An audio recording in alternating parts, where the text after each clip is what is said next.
الله الله الله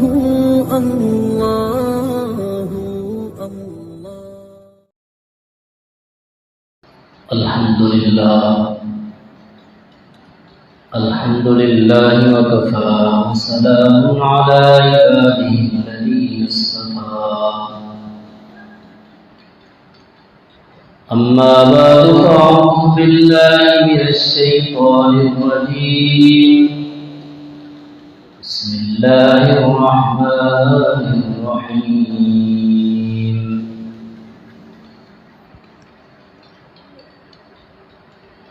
يا أيها الذين آمنوا اتقوا الله وكونوا مع الصادقين. وقال رسول الله صلى الله عليه وسلم: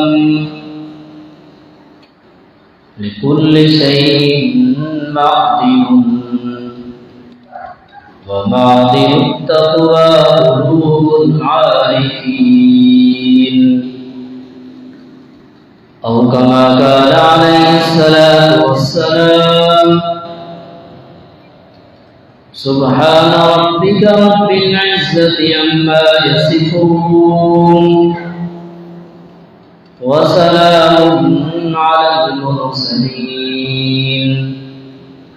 والحمد لله رب العالمين.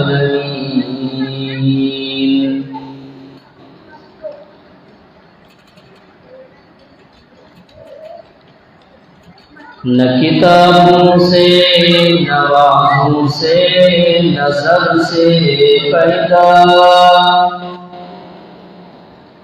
نہ کتابوں سے نہ وعظوں سے نظر سے پیدا، دین ہوتا ہے بزرگوں کی نظر سے پیدا۔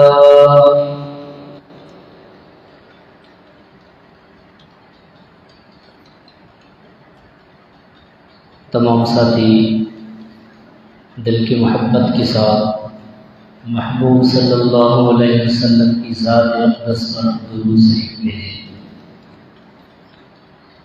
اللهم صل على سيدنا محمد وعلى آل سيدنا محمد وبارك وسلم۔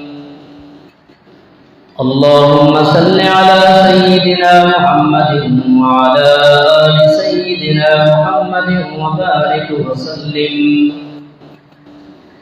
اللهم صل على سيدنا محمد وعلى آل سيدنا محمد وبارك وسلم۔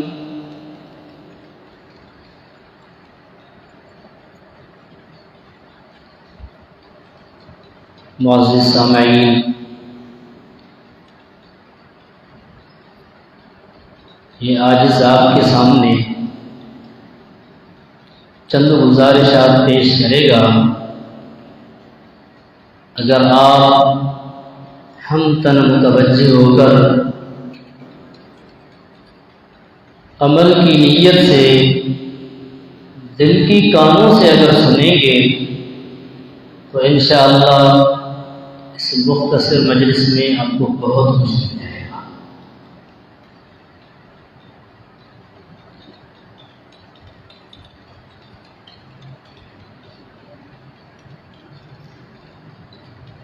اور ساتھیوں سے گزارش ہے کچھ قریب آ جائیں گے تو انشاءاللہ آسانی ہوگی۔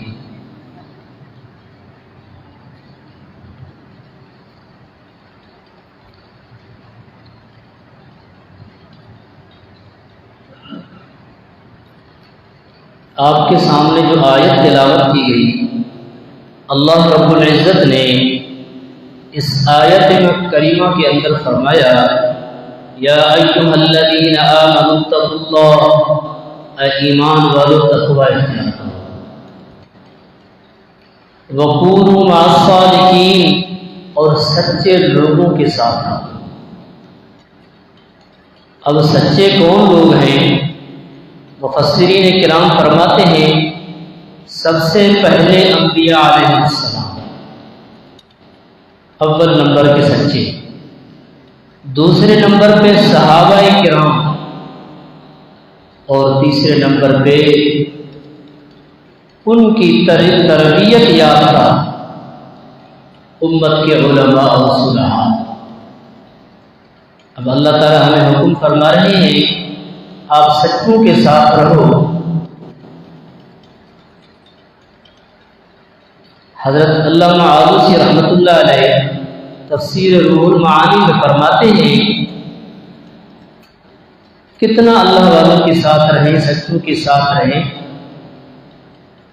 فرماتے ہیں خالطوہم لتکونوا مثلہم، اتنا اللہ والوں کی صحبت میں رہو، نیک لوگوں کی مجالس میں رہو کہ تم بھی انہی کی طرح نیک بن جاؤ۔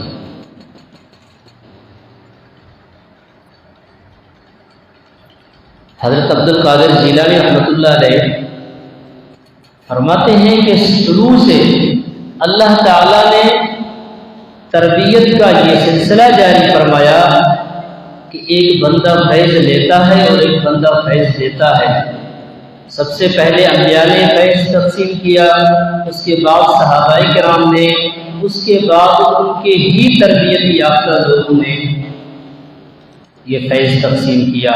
علی ھذا القیاس قیامت تک یہ سلسلہ جاری رہے گا۔ آپ صلی اللہ علیہ وسلم نے فرمایا ما صب اللہ فی صدری وقد صببتہ فی صدر ابی بکر، اللہ تعالیٰ نے جو میرے سینے میں ڈالا تھا وہ میرے ابو بکر صدیق کے سینے میں ڈال دیا۔ تو حضرت ابو بکر صدیق کے سینے سے حضرت سلمان کی فارسی میں یہ نور نبوت منتقل ہوا۔ آج تک وہ نور نبوت سچے لوگوں کے دلوں میں موجود ہے اور قیامت تک امت کے سینوں میں منتقل ہوتی رہے گی۔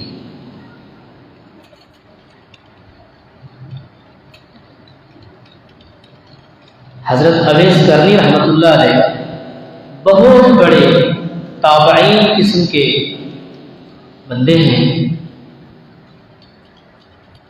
لیکن حضور صلی اللہ علیہ وسلم کو براہ راست نہ دیکھ سکے۔